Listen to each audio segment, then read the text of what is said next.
Les hypothèses d'évaluation socio-économique des engagements de retraite. Les hypothèses mises en œuvre dans l'évaluation des engagements de retraite sont directement liées aux comportements sociaux et démographiques de la population étudiée. Elles traduisent les rapports économiques existants entre certains facteurs. Elles se décomposent principalement en variables économiques et en variables démographiques.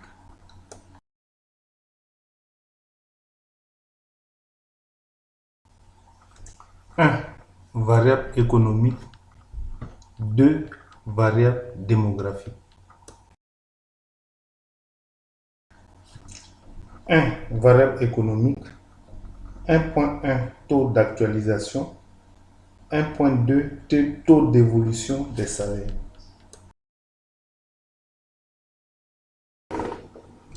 1.1 Taux d'actualisation. Le taux d'actualisation est le taux d'escompte d'un flux constitutif de l'engagement IDR. L'engagement IDR est une dette de l'employeur envers ses salariés.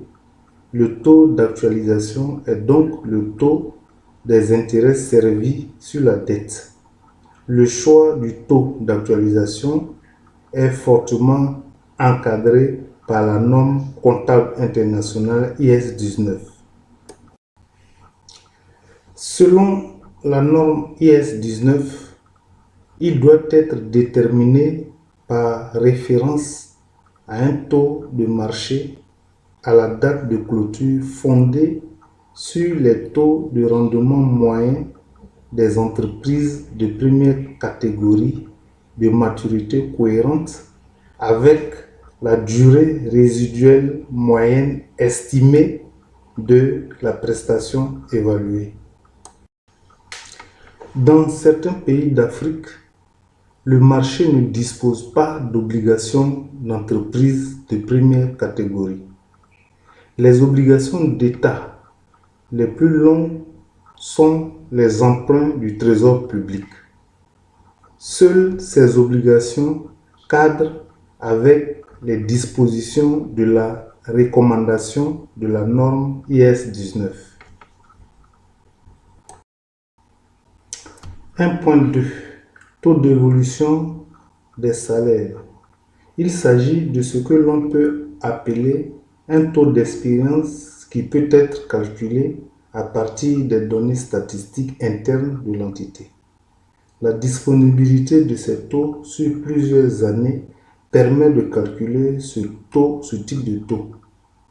En l'absence de données statistiques fiables, l'on peut utiliser un taux tiré de l'évolution globale des salaires du pays. 2. Variable démographique. 2.1 Le taux de mortalité du personnel ou turnover.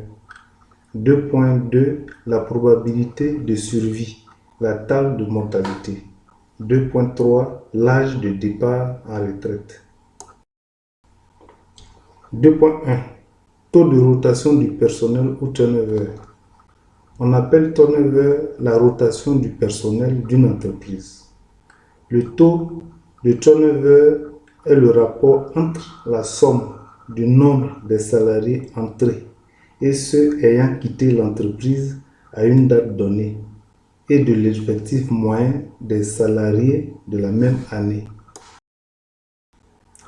S'agissant du taux d'expérience, son calcul découle de la disponibilité des statistiques fiables sur les entrées et les sorties du personnel.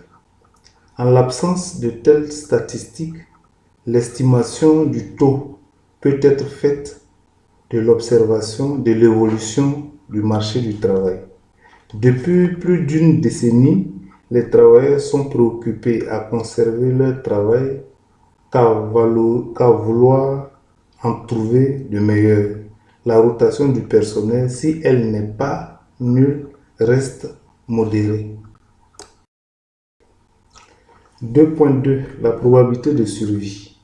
Cette probabilité est déterminée à partir de la table statistique de mortalité réglementaire de la Conférence interafricaine des marchés de l'assurance CIMA.